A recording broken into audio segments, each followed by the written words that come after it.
Hello students, very good morning to all of you.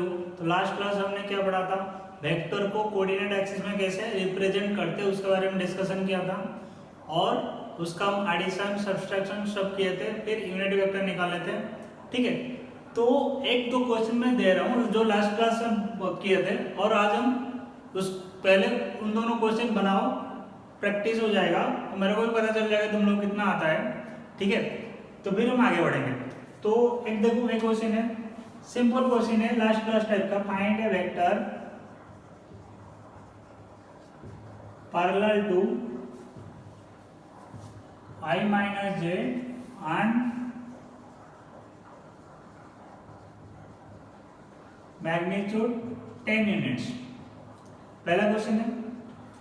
Second question है, find a vector which is equal magnitude of 3i plus 4j and antiparallel।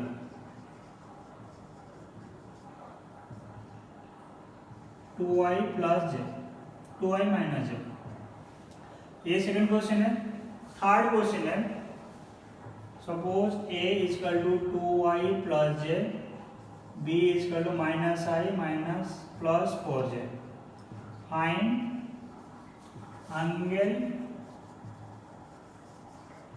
Made by a plus b with x axis and y axis. तो जल्दी से try करो, 2 minute time दे रहा हूँ। Question देख के लिखो, क्वेश्चन लिखने की जरूरत नहीं है। क्वेश्चन देख के कॉपी में सॉल्यूशन करो और आंसर कमेंट करो।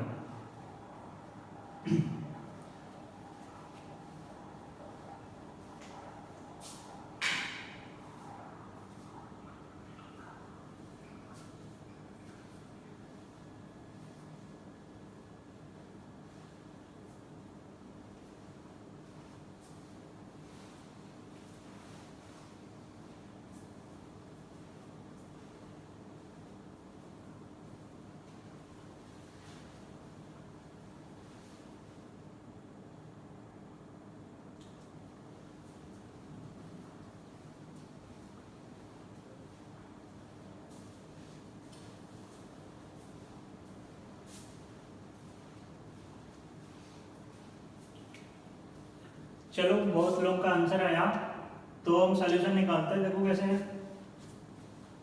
तो पहले वाला क्या बोल रहे हैं, find a vector parallel to i minus j। Parallel मतलब क्या कि इसका डायरेक्शन उसका डायरेक्शन बराबर होना चाहिए। मैग्नीट्यूड कितना होना चाहिए, 10 यूनिट्स होना चाहिए। तो पहले पैरेलल होने के लिए इसका क्या निकालना पड़ेगा, यूनिट वेक्टर निकालना पड़ेगा। तो अगर कोई वेक्टर हम लिखते हैं, इसका मैंने डिस्कशन पिछले बार भी किया था। ठीक है, तो ऐसे लिखते हैं वेक्टर, कोई वेक्टर लिखते हैं तो क्या लिखते हैं, मैग्नीट्यूड इनटू इसका यूनिट वेक्टर। तो मैग्नीट्यूड इसका कितना हो जाएगा, दिया हुआ 10। यूनिट वेक्टर किसका बराबर है, इसका बराबर है, क्योंकि इसका पैरेलल है। इसका यूनिट वेक्टर क्या हो जाएगा, यूनिट वेक्टर हम कैसे लिखते हैं, वेक्टर बाय मैग्नीट्यूड। वेक्टर कितना है, i माइनस j, मैग्नीट्यूड कितना है 1 प्लस 1 का रूट ओवर। तो ये कितना है, 10 into i minus j by root over 2, तो 5 root over 2 i minus j। तो ये फर्स्ट वाले का आंसर है। सेकंड वाला आंसर देखो, find a vector which is equal magnitude of 3i plus 4j। Equal magnitude मतलब 3i प्लस 4j का मैग्नीट्यूड निकालो, पहले कितना आ जाएगा 5, मतलब वेक्टर का मैग्नीट्यूड 5 है। Anti parallel to 2i minus j। Anti parallel मतलब क्या, जस्ट नेगेटिव कर देंगे इसका। तो मतलब क्या हो जाएगा, 5 इंटू इसका यूनिट वेक्टर निकालो पहले। इसका यूनिट वेक्टर कितना आ जाएगा, 2i माइनस j बाय नीचे कितना 2 स्क्वायर प्लस 1। लास्ट क्लास हमने किया था, एंटी पैरेलल के लिए एक माइनस 1 मल्टीप्लाई कर रहा हूं। तो ये कितना हो जाएगा, देखो 5 minus 5 into 2i minus j by कितना रूट ओवर 5। तो सॉल्व कर लेंगे, minus root over 5 2i minus j। Third question देखो, इसी टाइप का क्वेश्चन एक असाइनमेंट में भी था, बहुत सारे बच्चों में डाउट आया था, तो मैं इसीलिए दिया यहाँ पे, तो उसको सॉल्व कर लेते हैं। Find angle made by a plus be with x axis. पहले a प्लस बी निकाल देते हैं। a प्लस बी क्या हो जाएगा? a प्लस बी देखो कितना हो जाएगा? a प्लस बी कितना हो जाएगा? 2i plus j plus minus i plus 4j। तो ये कितना आ जाएगा? i plus 5j। तो ये हो जाएगा हमारा a प्लस बी। अब इसको हमको क्या करना है? एक्सिस में दिखाना है, तभी एंगल पता चलेगा। अगर ये कोऑर्डिनेट एक्सिस है, ये है x, ये है y, ठीक है। अब ध्यान से देखो, ये i क्या मतलब क्या? x डायरेक्शन में कितना यूनिट है? 1 यूनिट। तो यहाँ पे बना दे तो 1। ये 5j मतलब y डायरेक्शन में प्लस y के डायरेक्शन में 5 यूनिट, ऐसा है। अब एंगल निकालना बहुत इजी है तुम्हारे लिए। ये जो वेक्टर है वो क्या दिखाता है? ये है तुम्हारा 5। ये वेक्टर कौन सा है? यही तो है तुम्हारा a प्लस बी वेक्टर। ये क्लियर होना चाहिए। लास्ट क्लास में मैंने बताया था, वही बता रहा हूँ। ये सारे क्लियर होना चाहिए, कौन से कौन कैसे वेक्टर होता है। तो ये कौन सा वेक्टर है? i plus 5j। i plus 5j जो है वो क्या दिखाता है? यही है। ये कितना एंगल बना रहा है? x एक्सिस के साथ। ये एंगल अगर थीटा है तो tan थीटा क्या लिखेंगे? ऐसे लिखते हैं tan theta equal to perpendicular by base 5/1 कितना है? 5। तो थीटा कितना हो जाएगा? tan inverse 5। ये हो गया x एक्सिस के साथ। y एक्सिस में चाहिए तो कौन सा एंगल हो जाएगा? ये वाला एंगल है। ये एंगल के लिए क्या लिखेंगे? सपोज ये एंगल अल्फा है, इसको ज्वाइन करो। ये लेंथ कितना? 1 है। तो ये कितना हो जाएगा? tan अल्फा क्या लिखेंगे? 1/5। तो अल्फा tan इनवर्स 1/5। और अल्फा क्या लिख 90 माइनस थीटा भी लिख सकते हैं, जैसे तुम्हारी इच्छा, ठीक है। तो ये क्लियर होगा अपना कंसेप्ट कि वेक्टर को कैसे बनाते हैं हम।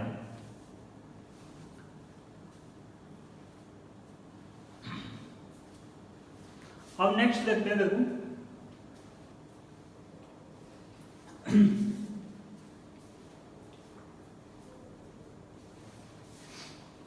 देखो अब हम क्या पढ़ेंगे? वेक्टर इन 3 डायमेंशन।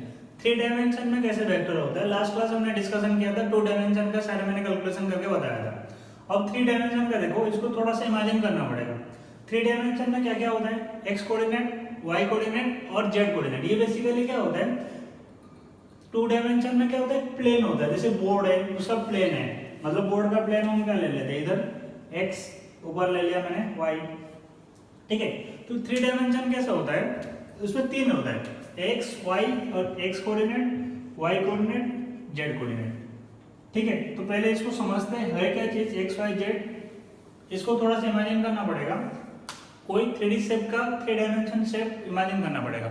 सपोज मेरे पास में कार्डबोर्ड रखा हूं मैं दिखाने के लिए कैसे होता है। देखो, तो कोई भी 3 परपेंडिकुलर लाइन को हम 3 एक्सिस मान सकते हैं।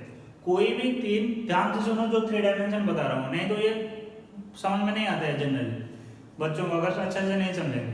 कोई भी 3 परपेंडिकुलर लाइन को हम 3 एक्सिस मान सकते हैं। सपोज मैं इस लाइन को, इस कर्नर को देखो, इस कर्नर को देखो, यहाँ पे 3 लाइन मिल रहे हैं ऐसे। सपोज ये हो गया एक लाइन, एक जो एज आ रहा है, एज मतलब ये लाइन, इसको मैं लाइन बोल रहा हूँ, और ये एक लाइन है, इधर एक लाइन जा रहा है। तो ये 3 क्या है? 3 एक्सिस है। सपोज इसको मैं x मान रहा हूँ, ये क्या आ जाएगा? y हो जाएगा, ये क्या हो जाएगा? z हो जाएगा, ठीक है। अब इंपॉर्टेंट क्या है? जो पॉइंट लिख रहा हूँ बहुत इंपॉर्टेंट है। एनी 3 परपेंडिकुलर लाइन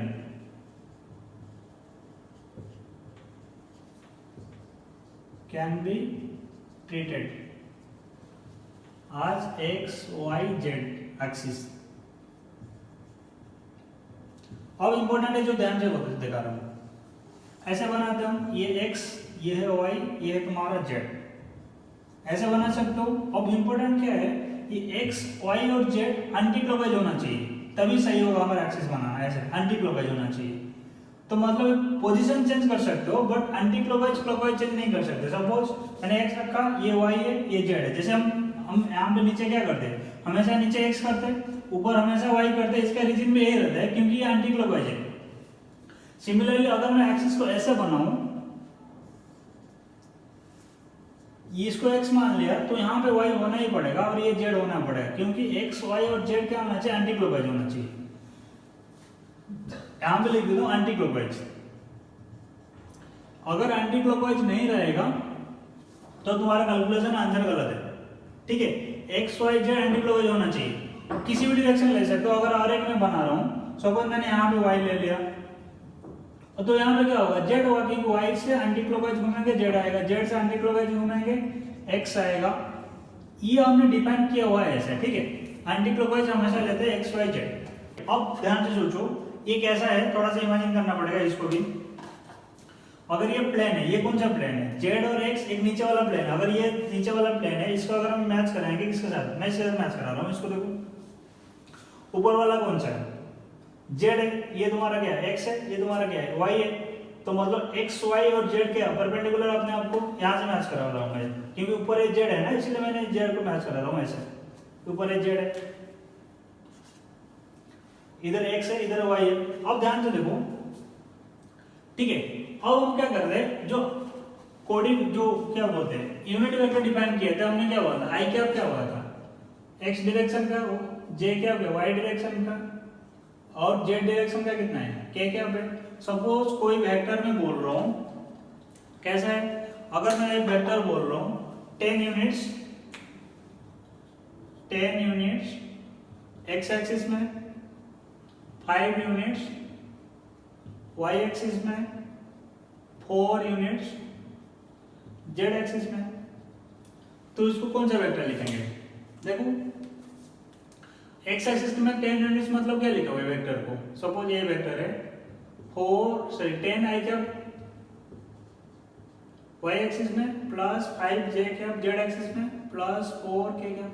तो ये हो गया हमारा वेक्टर हो गया। अब हमारे पास एक एक्स्ट्रा टर्म ऐड हो गया, ये कौन सा वाला है, थर्ड जेड कोऑर्डिनेट का है और जेड एक्सिस का है। पहले हमने एक प्लेन का बात कर रहे थे, अभी एक क्या बोलेंगे, एक 3D का बात करेंगे, ठीक है। सपोज मैं बोलूंगा एक वेक्टर है, ए वेक्टर माइनस जेड डायरेक्शन में कितना है 4 है, माइनस वाई डायरेक्शन में 3 है, और एक्स डायरेक्शन में 2 है। तो क्या लिखेंगे इसको, एक्स डायरेक्शन में 2 है तो एक्स के लिए क्या लिखेंगे 2y, वाई डायरेक्शन में कितना है 3 है, बट कौन सा direction minus Y minus 3 Z, Z direction में माइनस 4 के कैप, माइनस लगा दिया मैंने यहाँ, माइनस मतलब नेगेटिव है। अब इंपॉर्टेंट है, कभी भी तुम्हें वेक्टर दिखेगा अगर 3 डायमेंशन वेक्टर है इसी फॉर्मेट में रहेगा, तो मतलब इसको देख के तुम्हें कंफ्यूजन नहीं होना चाहिए है क्या चीज, इसीलिए मैंने इतना सारा बताया चीज, ठीक है। सपोज मैं एक वेक्टर बोलूंगा 4i minus plus 3j minus 4 है प्लस 3j माइनस के, उसका मतलब ये जो वेक्टर है उसका x डायरेक्शन में कितना है -4, मतलब कौन सा माइनस एक्स के डायरेक्शन में, और j के डायरेक्शन में कितना है 3 है, और z के डायरेक्शन में कितना है -1 है। अब इसको ध्यान से देखो, ये एक्सिस को देखो, मैं पहले वाला देख रहा हूँ, ध्यान से देखो, ये x है, ये y है, ये z है, तो इसके अपोजिट में जो रहेगा वो क्या रहेगा -x, इसके अपोजिट में जो रहेगा वो क्या है -y, और उसका अंदर वाला जो प्लेन में रहेगा ये क्या है तुम्हारा बाहर है, मतलब ये तुम्हारा क्या है x y, ये z एक्सिस कैसा है ऐसा है ऊपर है। जैसे कार्डबोर्ड कहाँ गया, कार्डबोर्ड का बात कर रहा हूँ, ऐसा है अगर ऐसा रखा हुआ है, ठीक है। ये तुम्हारा क्या है, इसके पीछे वाला देखेंगे x एक्सिस कौन सा है, ये वाला है, y एक्सिस है, तो z एक्सिस कौन सा है, ये जो बाहर आ रहा है। अगर इसका प्लेन का बात करूंगा, इस वाले प्लेन का बात करेंगे, इस वाले प्लेन का बात कर रहे हैं, तो ये वाला कौन सा है z एक्सिस है, तो जो बाहर आ रहा है ऐसा, ये तुम्हारा z एक्सिस है। तो आई थिंक क्लियर हो गया भाई, इसको देख के, ये तुम्हारा कौन सा x एक्सिस है, ये कौन सा है y एक्सिस है, z एक्सिस कैसे बाहर आ रहा है ऐसे, ठीक है। तो इसके अंदर वाला जो बोर्ड का प्लेन के पीछे जो है अंदर जा रहा है उसको क्या बोलेंगे -z बोलेंगे, ठीक है। इसको थोड़ा सा इमेजिन करना पड़ता है, तो कुछ क्वेश्चन बनाने के बाद ज्यादा आइडिया आ जाएगा। बस इतना याद रखो, ये कार्डबोर्ड का याद रखो, ये अगर x होगा, ये y होगा, ये z हो जाएगा बाहर के डायरेक्शन में, ठीक है। तो अब देखो ये हो गया 3 डायमेंशन का basic introduction x y z coordinate का। x को x, ये इंपॉर्टेंट है, x डायरेक्शन का यूनिट वेक्टर i है, y डायरेक्शन का j है, z डायरेक्शन का k है, बाकी सब कुछ सेम है। देखो कैसे, और इसको लिख लेना बाद में या फिर स्क्रीनशॉट ले लो। अब हम बात करेंगे, देखो सपोज 3 डायमेंशन कोई वेक्टर है, जो 2 डायमेंशन में पढ़े थे सब यहाँ पे हम पढ़ लेंगे दोबारा। अगर कोई वेक्टर है, suppose A vector A I plus B J plus C K, इसका मैग्नीट्यूड कैसे निकालेंगे? मैं डायरेक्टली लिख देता हूँ। मैग्नीट्यूड मतलब क्या, दो वेक्टर रहते तो स्क्वायर करके ऐड करते हैं, तो यहाँ पे भी सेम करेंगे। A square plus B square plus C square का रूट ओवर, जस्ट 3 ऐड करना है। एग्जाम्पल दे रहा हूँ, suppose A vector equal to I minus J plus 2k। A का मैग्नीट्यूड कितना लिखेंगे? आई का यूनिट कितना 1 स्क्वायर, इसका कितना -1 का स्क्वायर, इसका कितना 2 का स्क्वायर का रूट ओवर 6। तो ऐसे निकाल सकते हैं मैग्नीट्यूड। सिमिलरली यूनिट वेक्टर लिखते हैं। यूनिट वेक्टर क्या होता है? किसी वेक्टर का वेक्टर है by magnitude of A. Similar इसी वेक्टर पे ले रहा हूं मैं, A vector equal to I minus J plus 2k। इसका यूनिट वेक्टर लिखेंगे तो क्या लिखोगे? तो I minus J plus 2k by इसका मैग्नीट्यूड हम निकाल चुके पहले से ही, तो ये क्या नाम है? ये सारे हम पढ़ चुके हैं, बस हम 3 डायमेंशन के लिए दोबारा रिपीटेशन कर रहा हूँ। पहले हमने पढ़ा था 2 डायमेंशन के लिए सिर्फ 2 ही टर्म था। थर्ड वाला टर्म ऐसे ही हो जाएगा, जस्ट वो पहले जिसने ऐड करे थे ऐसे ही करेंगे, एग्जैक्टली सेम करेंगे, ठीक है। नेक्स्ट में देखो एडिशन सब्ट्रैक्शन, ये भी सेम टाइप का है, कुछ अलग नहीं है उसमें, बट यहाँ पे जस्ट एक्स्ट्रा टर्म ऐड करेंगे, सब्ट्रैक्ट करेंगे। कौन सा? के वाला टर्म। सपोज ए वेक्टर मान रहा हूं a1i plus a2j plus a3k। B vector लिख रहा हूं मैं, देखो b1i plus b2j plus b3k। तो a प्लस बी क्या लिखेंगे? देखो सेम, दोनों ऐड कर देंगे, इन दोनों ऐड करेंगे, फिर यहाँ पे एक एक्स्ट्रा टर्म आ जाएगा। तो a1 plus b1 i plus a2 plus b2 j plus a3 plus b3 k। Similarly a minus b कर सकते हो, तो कितना हो जाएगा? a1 minus b1।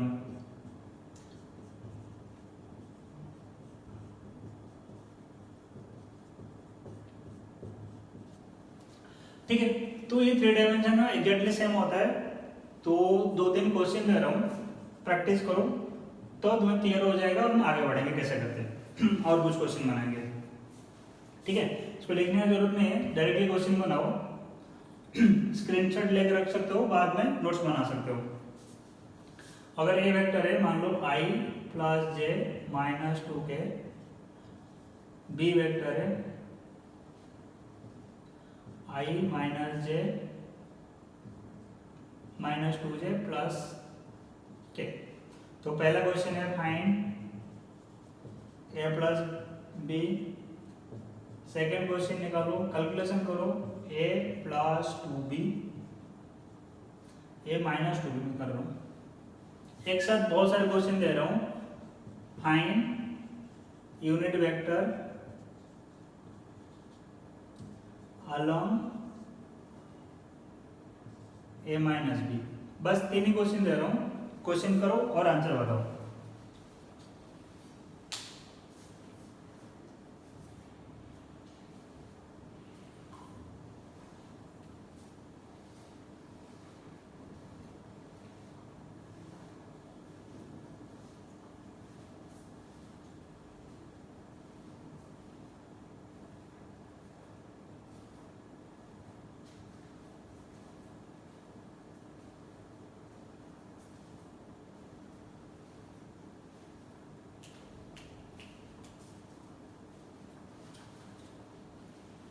बहुत इजी क्वेश्चन है, सब लोग ट्राई करो।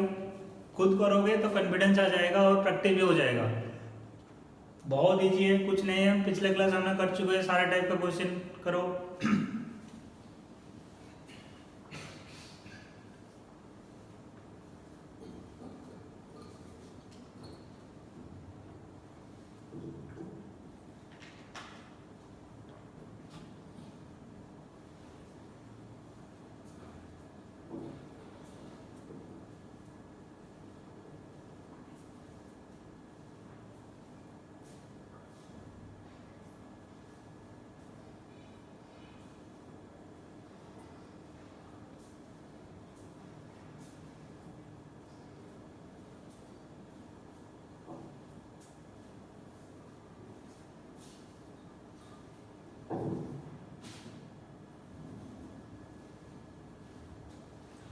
चलो बहुत लोग आ गया, कर लेते, कोई ज़्यादा खास क्वेश्चन नहीं है।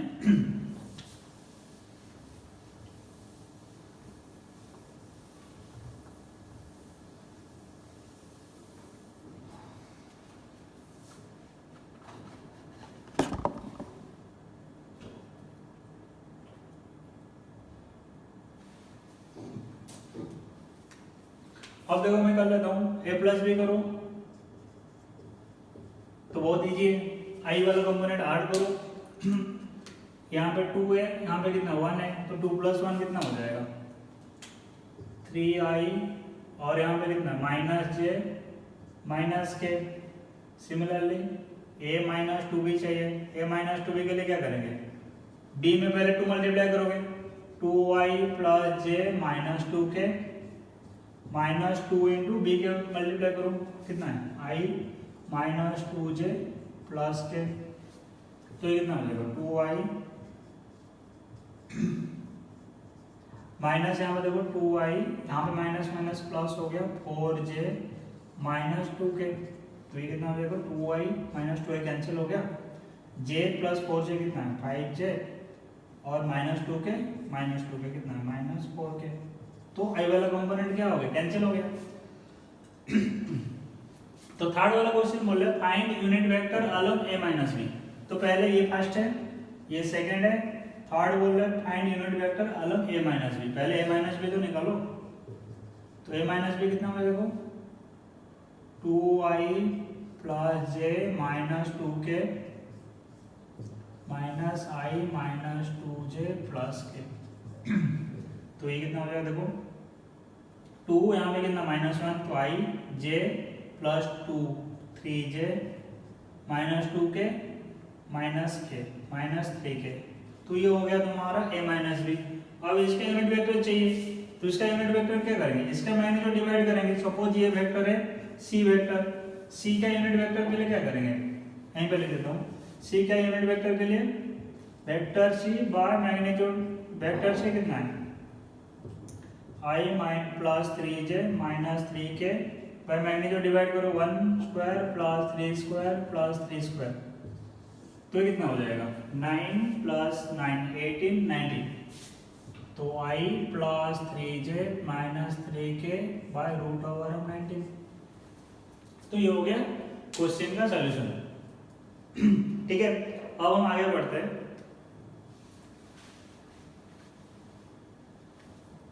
इसी टाइप का कोई भी क्वेश्चन आएगा तो बना सकते हो 3 डायमेंशन का।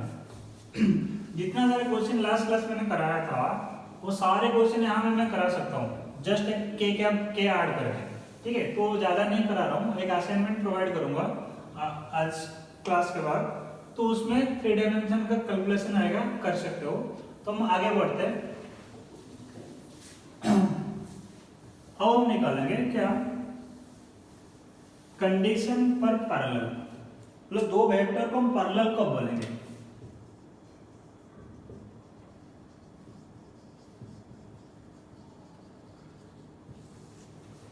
तो 2 वेक्टर को पैरेलल कब बोलेंगे, दोनों का क्या होना चाहिए, सपोज ये वेक्टर है ये बी वेक्टर है, तो दोनों वेक्टर को पैरेलल कब बोलेंगे, जब ए का डायरेक्शन, तो हम क्या लिखोगे डायरेक्शन किसका of a is same as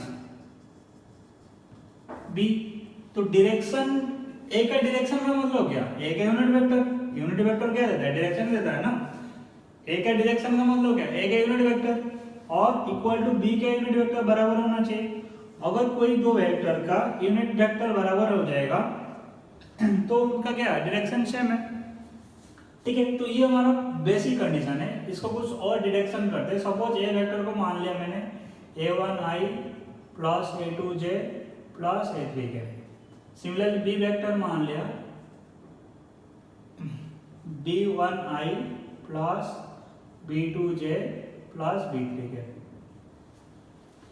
तो हम क्या करेंगे दोनों का यूनिट वेक्टर बराबर करेंगे, तो क्या लिखोगे unit vector of a equal to unit vector of b, तो a1 का यूनिट वेक्टर क्या लिखेंगे, डेरिवेशन कर रहा हूं a3k बाय मैग्नीट्यूड ऑफ ए, ऐसे लिख रहा हूं equal to b1i plus b2j plus b3k by magnitude of b, unit vector निकल रहा है। ठीक है, अब हम क्या कर रहे हैं थोड़ा सा मैं अलग कर रहा हूँ सबको। a1 बाय मॉड है आई का प्लस a2 बाय मॉड है जे क्या प्लस a3 बाय मॉड है के क्या इक्वल टू देखो b1 बाय मॉड b आई क्या plus b2 by mod b जे क्या plus b3 by mod b के क्या। तो अलग अलग कर दिया मैंने। अब क्या करेंगे, ये i और ये i दोनों बराबर होना चाहिए क्योंकि सारे i दोनों बराबर होते हैं। तो हम क्या लिखेंगे इसको, देखो a1 by mod a equal to b1 by mod b। तो इससे हम क्या लिखेंगे, देखो a1 by b1 equal to mod a by mod b। ये हमारा इक्वेशन नंबर 1 है। ठीक है, जस्ट क्रॉस मल्टीप्लिकेशन किया, इसको यहाँ पे ले लिया और उसको उधर ले लिया। सेकंड वाला टर्म है, देखो इसमें क्या करेंगे, a2 by mod a equal to b2 by mod b। तो ये क्या हो जाएगा, देखो a2 by b2 equal to mod a by mod b। ये हो गया सेकंड नंबर। सिमिलर थर्ड को इक्वल करेंगे तो क्या लिखोगे, a3 by mod a equal to b3 by mod b और a3 बाय b3 क्या लिखेंगे, mod a by mod b। तो ये है क्वेश्चन नंबर 3। अब ये तीनों का देखो, तीनों का राइट साइड क्या है, सेम है। अगर राइट साइड सेम है, लेफ्ट साइड भी तो सेम होना चाहिए।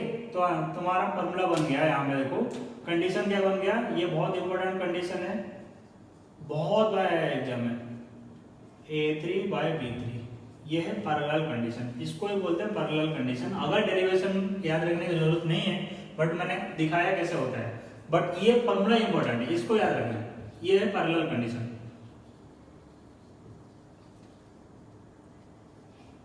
ये है पैरेलल कंडीशन। ठीक है, अगर कोई दो वेक्टर पैरेलल है कि नहीं तो पता करने के लिए क्या करना पड़ेगा, दोनों का आई कंपोनेंट डिवाइड करो। अगर तीनों मैच हो गया, सेम हो गया, तो वो दोनों वेक्टर पैरेलल है, नहीं तो नहीं है। अब फॉर्मूला देखो, अब क्वेश्चन देखो कैसे करते हैं। सपोज मैं चेक कर रहा हूं, अगर ये वेक्टर दिया हुआ है मान लो 2i plus j plus 3k, b vector दिया है मान लो 4i plus 2j plus k। अब चेक करना है ए भी पैरेलल है कि नहीं है, तो क्या करेंगे पहले तो i वाला कंपोनेंट को डिवाइड करो। ये कितना है, 2/4 इक्वल टू, यहाँ पे देखो कितना है 1/2 इक्वल टू 3/1। तो ऐसा तो नहीं है, ये कितना है 1/2 इक्वल टू 1/2 इक्वल टू 3। ये तो गलत है, दो मैच करेगा तभी कोई मतलब नहीं, हमको तीनों मैच करना चाहिए। तो ये दोनों क्या है, हम बोलेंगे ए और बी आर नॉट पैरेलल। तो ए भी पैरेलल नहीं है क्योंकि ये लास्ट वाला मैच नहीं किया। 1/2 इक्वल टू 3 कभी हो सकता है, नहीं हो सकता है, तो ये दोनों मैच नहीं करेगा। ठीक है, अब क्या करो, जस्ट ये वाला फॉर्मूला लिखो और स्क्रीनशॉट ले लो कि आगे बढ़ेंगे हम। बाकी बाद में क्लास के बाद कॉपी बनाना है, बहुत इंपॉर्टेंट है, नोट्स बनाओ, बट अभी नहीं बना के बाद में बना सकते हो, क्यों अभी ज्यादा टाइम चला जाएगा। ठीक है, जस्ट स्क्रीनशॉट ले लो, फिर हम नेक्स्ट आगे बढ़ेंगे। इसका और क्वेश्चन बनाएंगे कैसे होता है।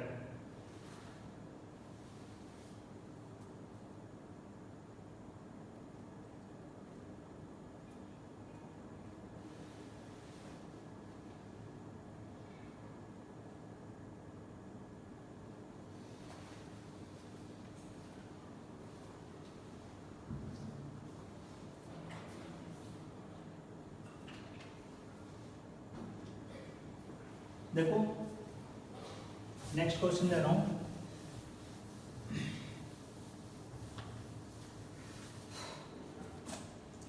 जल्दी से देखो, क्वेश्चन मत लिखो, आंसर निकालना है।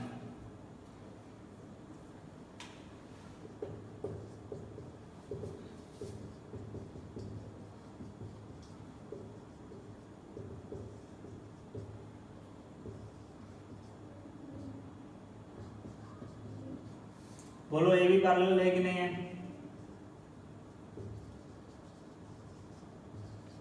जल्दी से बताओ। ए भी पैरेलल है कि नहीं, तब तक मैं दूसरा क्वेश्चन लिखता हूँ। Suppose A vector is equal to आई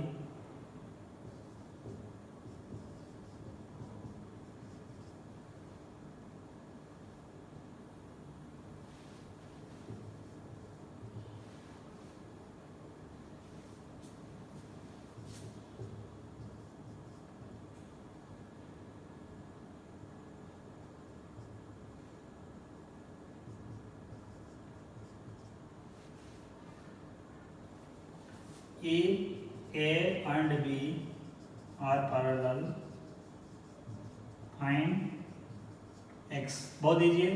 पहले वाला क्या पैरेलल है कि नहीं है? हाँ पैरेलल है, क्योंकि ये कितना है 1/2 है, यहाँ पे भी कितना है 1/2 है, यहाँ पे भी कितना 1/2 है, ये 1 है ना, कुछ नहीं है मतलब क्या कोएफिशिएंट 1 है 1/2, यहाँ पे कितना हुआ -1/(-1/2) इक्वल -1/(-2) इक्वल टू 3/6। तो दोनों बराबर है, सब कुछ सेम है, तो ये दोनों क्या है पैरेलल है। सेकंड वाला देखो एग्जैक्टली सेम टाइप का है, कुछ अलग नहीं है इसमें।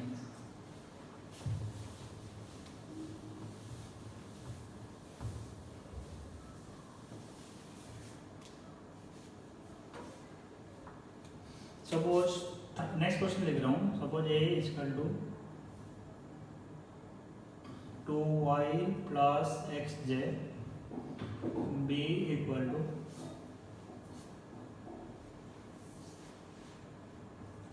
xi plus 8j। If a and b are parallel, find x। Second question पहले करो। सेकंड क्वेश्चन आंसर क्या हो जाएगा, देखो मैं कर रहा हूँ। पहले देख लो सेकंड क्वेश्चन कैसा हो रहा है, उसी टाइप का थर्ड क्वेश्चन करेंगे।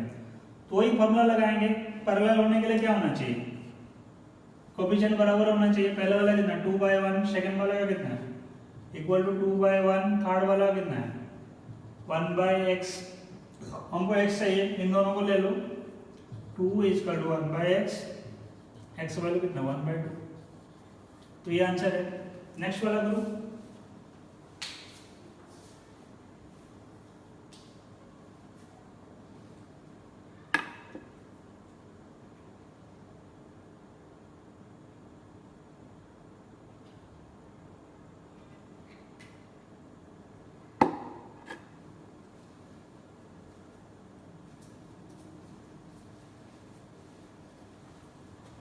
सेम टाइप का है, देखो यहाँ पे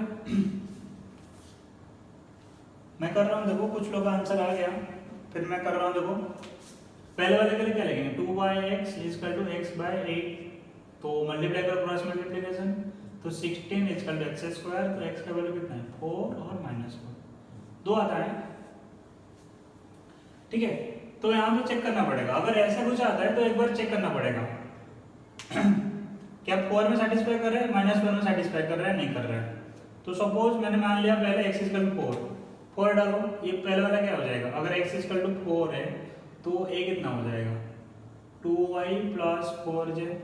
सेकेंड वाला कितना है b 4i प्लस 8j, तो ये सेटिस्फाई कर रहा है 2y पर 1/2, तो x -4 है, तो -4 कितना है 2y माइनस 4j, तो ये -4i प्लस 8j, तो यहाँ पे सेटिस्फाई कर रहा है -1/2।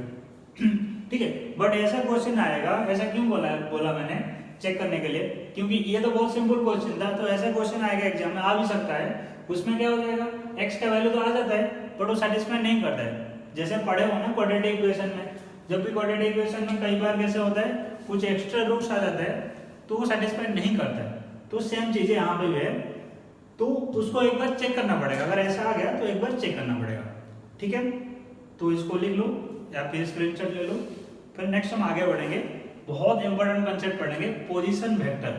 ये बहुत इंपॉर्टेंट कंसेप्ट है, तुम्हारा पूरा जगह फिजिक्स में जरूरत पड़ेगा, ऑलमोस्ट हर एक चैप्टर में जरूरत पड़ता है इसका पोजीशन वेक्टर, और बहुत कंफ्यूजिंग भी लगता है बच्चों को, बट स्टार्टिंग से समझेंगे, अच्छे से समझो तो कोई कंफ्यूजन नहीं होगा।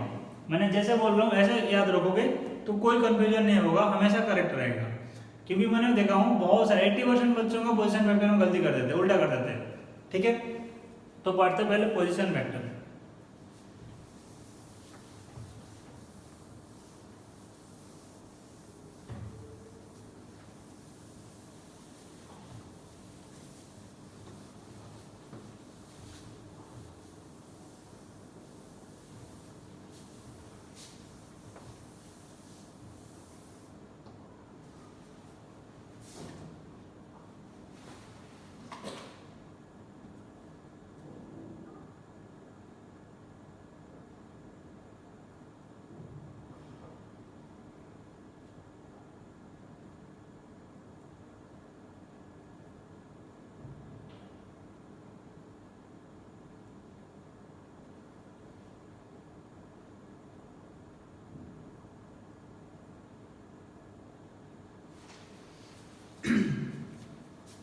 अब देखो पोजीशन वेक्टर,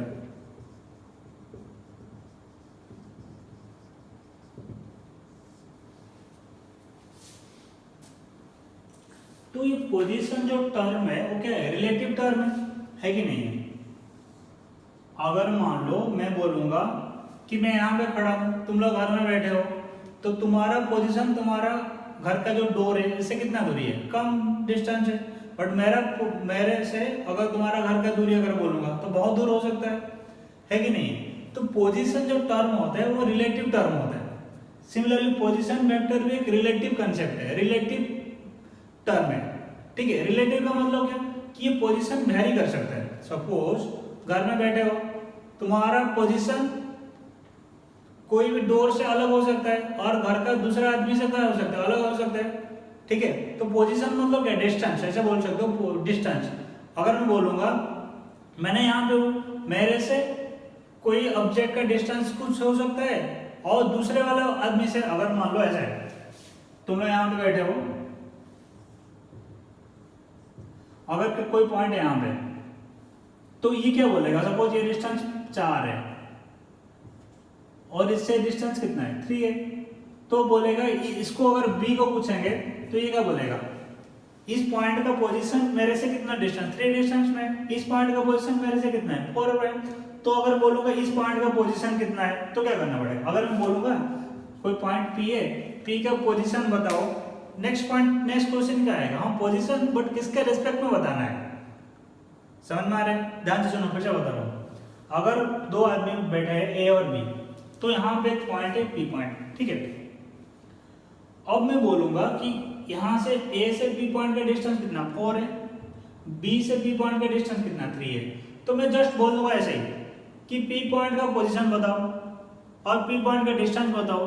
तो नेक्स्ट क्वेश्चन क्या पूछोगे कि किससे डिस्टेंस निकालना है, बी पॉइंट से निकालना है या ए पॉइंट से निकालना है। मतलब पी का पोजीशन बी के रेस्पेक्ट में है या फिर ए के रेस्पेक्ट में, ठीक है। तो पोजीशन वेक्टर क्या है, एक रिलेटिव कांसेप्ट है, हमेशा किसी एक पॉइंट के रेस्पेक्ट में निकाला जाता है। समझ में आया। पहला इंपॉर्टेंट चीज क्या है, पहला पॉइंट क्या है, इसका पोजीशन वेक्टर का एक साथ लिख देते हैं, तो इसको रखो, याद रहेगा, ये पॉइंट को रखो ताकि तुम्हें याद रहेगा। ये पॉइंट ए है और ये पॉइंट क्या है, बी है, ये 3 है, सपोज ये 4 है, ठीक है। तो पहला पॉइंट क्या है कि पोजीशन वेक्टर क्या, position vector is a relative concept.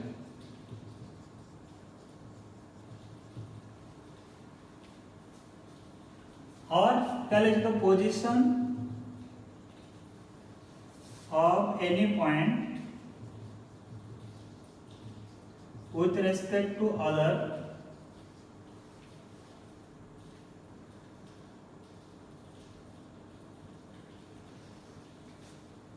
और ऐसे लिखो, position of any point is always defined with reference to some point। तो ये कहना क्या चाह रहे हैं कि पोजीशन वेक्टर क्या है, रिलेटिव कंसेप्ट है, और जो पोजीशन है तो हमेशा किसी के पॉइंट के वर्ड डिफाइन करते हैं, ठीक। अब नेक्स्ट पॉइंट देखो, सपोज ये तुम्हारा कोऑर्डिनेट एक्सिस है x है y, तो एक पॉइंट P है, इसका कोऑर्डिनेट कितना है x, y।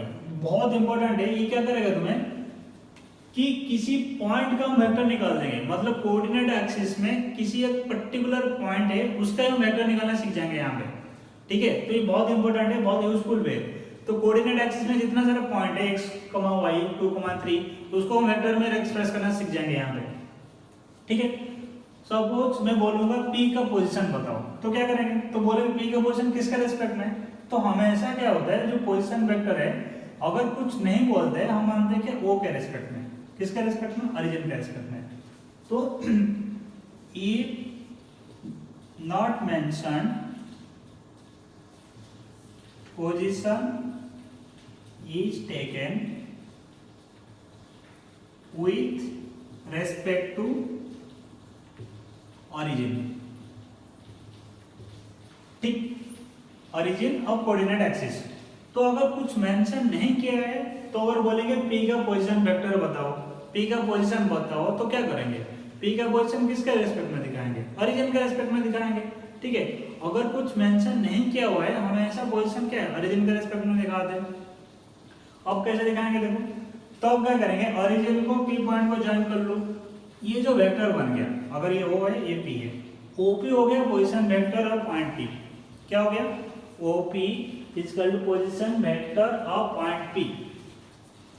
और तो क्या है, OP ठीक है position vector of P with respect to origin.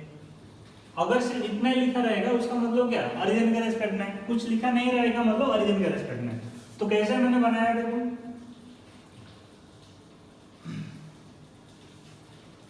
तो ये हो गया पोजीशन में। अब देखो कैसे लिखते हैं, position vector is drawn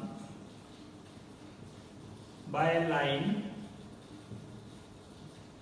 joining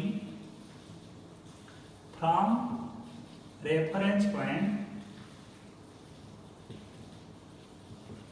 to that point। इसको समझो, रेफरेंस पॉइंट मतलब जिसका रेस्पेक्ट में निकालते हैं उसको रेफरेंस पॉइंट बोलते हैं। जिसका रेस्पेक्ट में निकालते हैं मतलब यहाँ पे किसका रेस्पेक्ट में निकाले, ओरिजिन के रेस्पेक्ट में निकाले तो ओरिजिन रेफरेंस हो गया। अगर किसी और पॉइंट का वर्ड निकालते हैं, सपोज मैं P पॉइंट का लोकेशन बता रहा हूँ, P पॉइंट का पोजीशन बता रहा हूँ B के रेस्पेक्ट में, तो B क्या हो गया, रेफरेंस हो गया। सिमिलर P पॉइंट का निकाल लो A के रेस्पेक्ट में, A क्या हो गया, रेफरेंस हो गया। ठीक है, तो ये क्या हो जाएगा, position is drawn by line joining reference point two that point. Suppose P x, y एक पॉइंट है, position vector of P is vector joining origin to that point and direction from origin to point P। अब important है direction. तो ये तो हमको पता चल गया कि पोजीशन वेक्टर के लिए क्या करेंगे, पॉइंट P को ओरिजिन में जोड़ेंगे। ठीक है, अब डायरेक्शन क्या है, डायरेक्शन देखो ये इंपॉर्टेंट है, direction origin from origin two point P। मतलब हमेशा जो पोजीशन वेक्टर है इसका डायरेक्शन क्या होता है, from reference point, from reference point, हमेशा रेफरेंस पॉइंट से शुरू होकर पॉइंट P में खत्म हो जाता है। ठीक है, तो अगर मैं P पॉइंट का पोजीशन निकालना हो, P पॉइंट का पोजीशन चाहिए मेरे को, तो क्या करूंगा मैं, P पॉइंट को इस ओरिजिन से ज्वाइन करेंगे और इसका डायरेक्शन हमेशा ऐसे होता है। सपोज और कोई पॉइंट है Q, इसका को मैं x1, y1, मैं बोलूंगा Q का पोजीशन वेक्टर चाहिए, तो क्या करेंगे, तरीका पहले सीखो फिर उसका मैग्नीट्यूड निकालेंगे, कैसे निकालते हो वही बताऊंगा। ठीक है, तो इसको ज्वाइन करो यहाँ से यहाँ तक, और डायरेक्शन कैसा है, ऐसा है, ओरिजिन से स्टार्ट हो गया यहाँ से खत्म हो जाएगा। ठीक है, तो ये हो गया पोजीशन वेक्टर का, ये थ्योरी है। अब इसको डिटेल से समझेंगे कैसे करते हैं हम। पहले इसको मैं मिटा दे रहा हूँ, एक स्क्रीनशॉट ले लो, मैं इसको मिटा दूंगा सारे, फिर हम आगे बढ़ेंगे कैसे निकालते हैं और डेरिवेशन करेंगे उसे कैसे निकालते हैं, उसे एक्सप्रेशन निकालेंगे बेसिकली। हो गया, अब देखो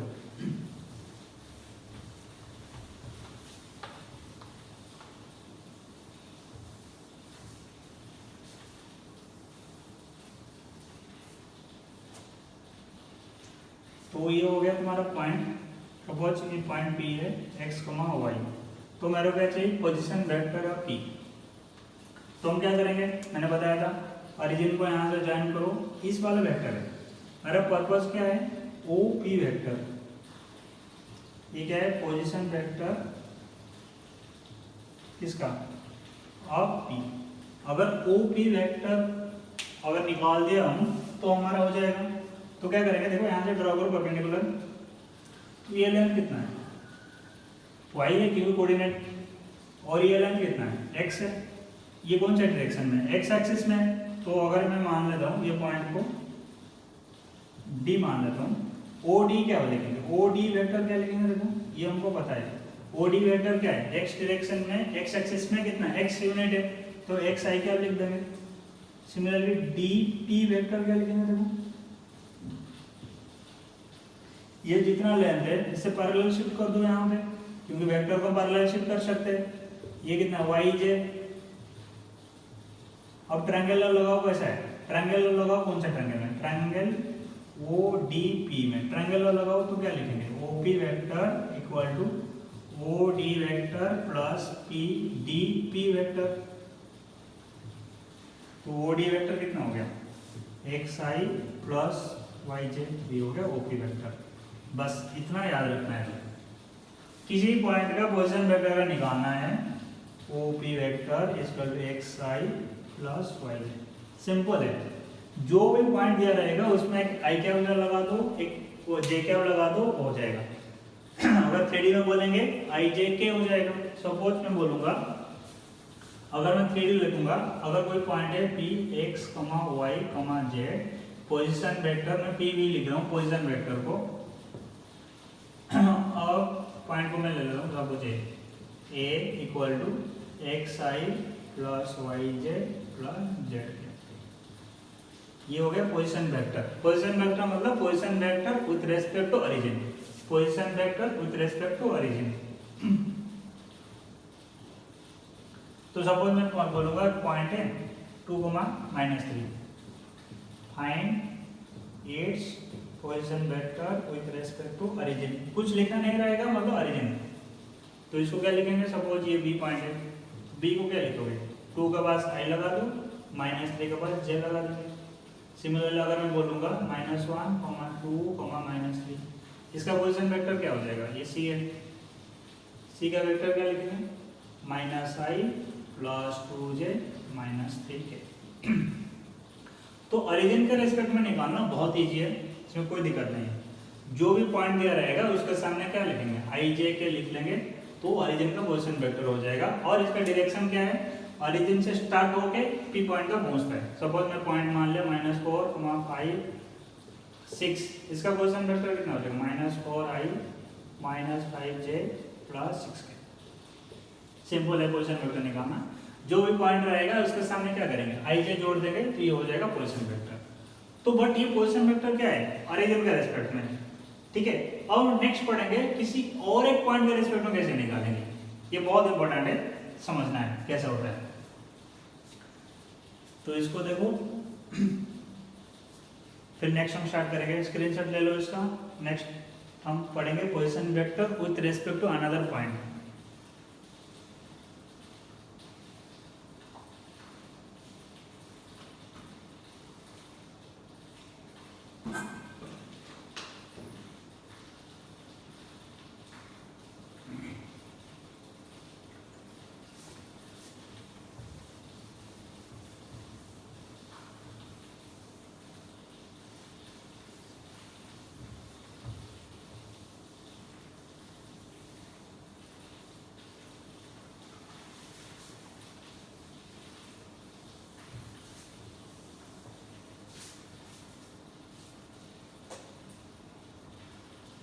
position vector with respect to another point. Derivation करूंगा, डेरिवेशन समझ जाओगे तो अच्छा है, नहीं तो फॉर्मूला याद रख लेंगे। सपोज ये पॉइंट ए है x1 y1, ये पॉइंट बी है x2 y2। तो मेरे को चाहिए क्या, पहले क्या चाहिए मैं लिख देता हूँ, position vector of B with respect to A, ये मेरे को चाहिए। अब देखो ये ओरिजिन के रेस्पेक्ट में नहीं निकाला हूँ, विथ रेस्पेक्ट टू ए निकालना है। मेरा पर्पस क्या है, विथ रेस्पेक्ट टू ए। तो किसी के रेस्पेक्ट में निकालना है, हम क्या करते हैं, हम इसको लाइन में ज्वाइन करेंगे और इसका डायरेक्शन ऐसा होना चाहिए। ये इंपॉर्टेंट है डायरेक्शन। विथ रेस्पेक्ट टू ए मतलब ए से स्टार्ट होगा, जैसे विथ रेस्पेक्ट टू ओरिजिन मतलब ओरिजिन से स्टार्ट होता है। अब हम क्या कर रहे हैं, इसको ज्वाइन कर देते हैं।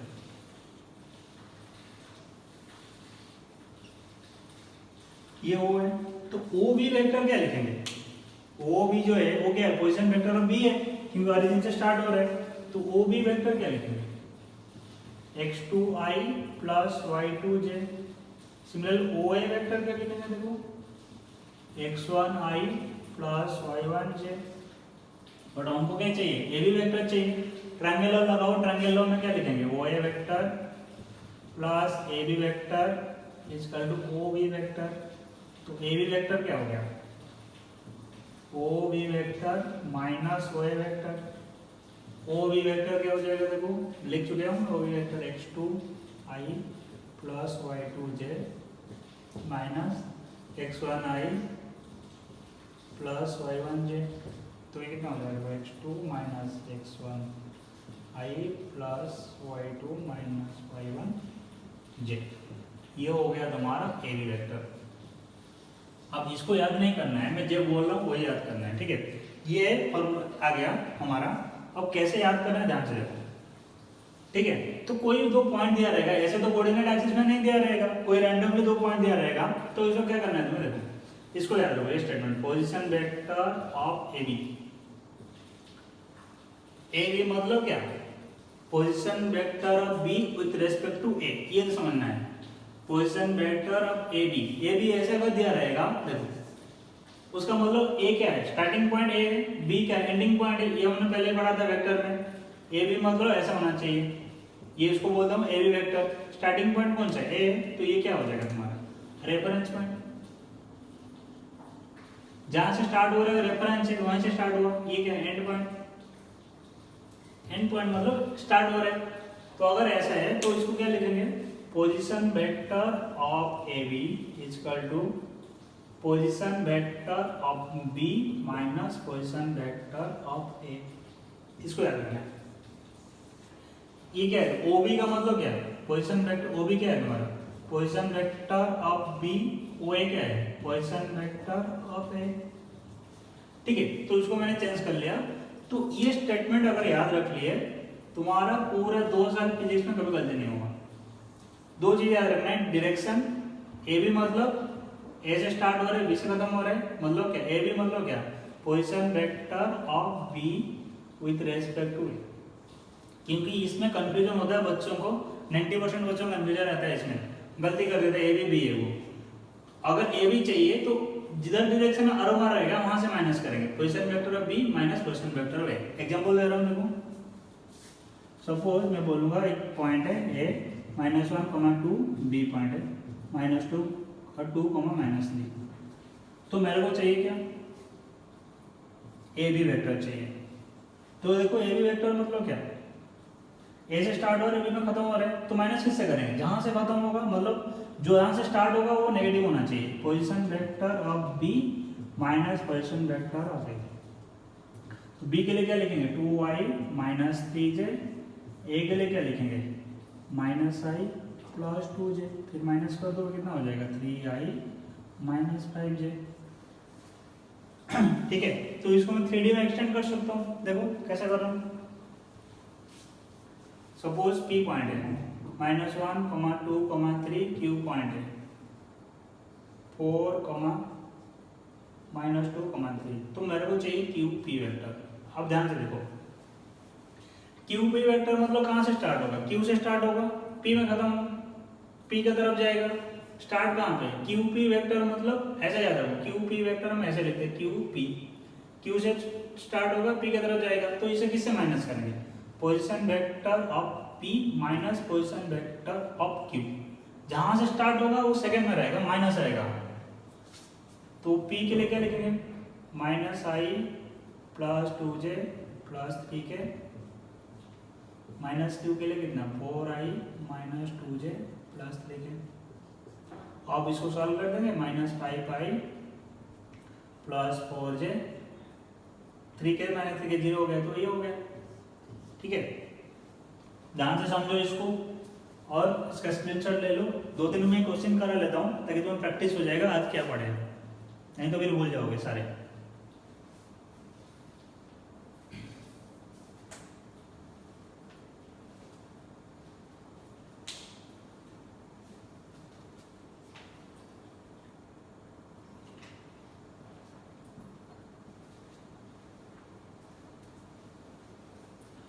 अब देखो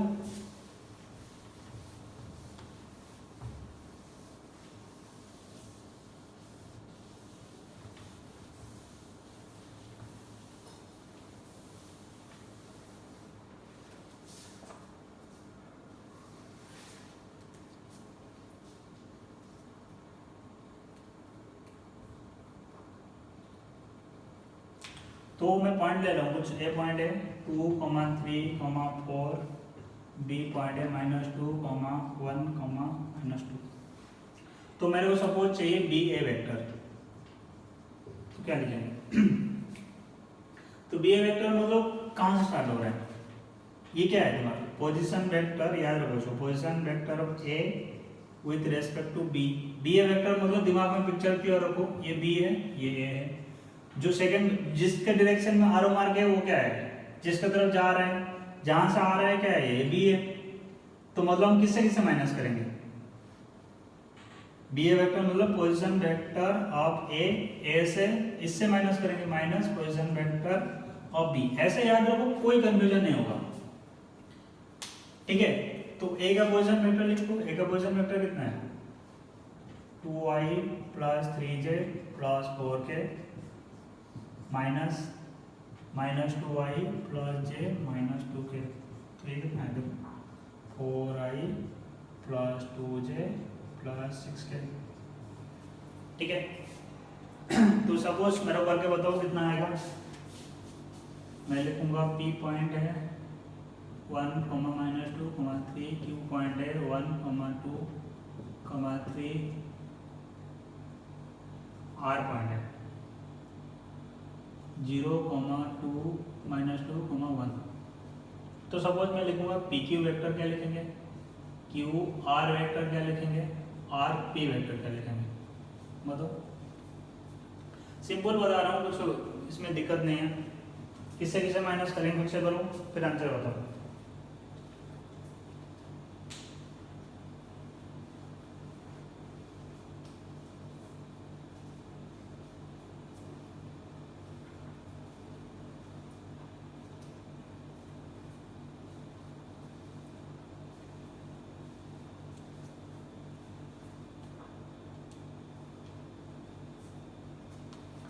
कर देता हूँ, देखो पी क्यू मतलब किससे किससे माइनस करेंगे? पी क्यू मतलब ऐसा है, पी है ई क्यू है, तो position vector of Q minus position vector of P.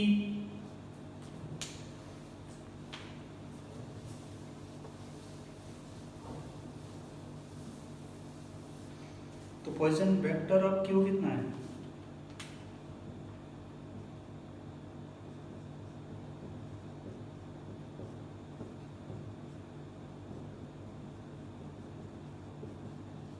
तो ये हो गया -2i + 4j - 6k। Similar Q R का मतलब पोजीशन वेक्टर ऑफ, तो आर कितना हो जाएगा? कुछ है नहीं, मतलब क्या 0 है, तो -2j + k minus Q -i, देखो -i + 2j - 3k। तो सॉल्व करो, ये i हो जाएगा i -4j + 4k। Similarly RP का देखो किससे माइनस करेंगे? Position vector of p minus position vector of r, ठीक है? तो पोजीशन वेक्टर ऑफ p कितना है? i -2j + 3k minus r कितना है? -2j + k, तो i + 2j + 4k। तो ये हो गया पोजीशन वेक्टर। अब इसको अच्छे से रिवीजन करो। आज मैंने बहुत सारे स्क्रीनशॉट लेने के लिए बोला हूँ, तो उसको सारे नोट्स में लिखो। जब तक नोट्स में नहीं लिखोगे वो मोबाइल में रहेगा, तो बाद में कोई ज़रूरत पड़ेगा तो डिलीट भी हो जाएगा, ठीक है? तो अब उसको कभी में लिखो और समझो। अगर कोई डाउट होगा तो मेरे को SMS कर सकते हो, व्हाट्सएप नंबर तो है सबके पास, ठीक है? अब क्या करो, आज मैं कुछ असाइनमेंट दूंगा, उसको प्रैक्टिस करो और पोजीशन वेक्टर अच्छे से प्रैक्टिस करो। नेक्स्ट क्लास में आऊँगा, कोई क्वेश्चन करेंगे बहुत सारे, ठीक है? तो आज के लिए इतना है। Thank you everybody.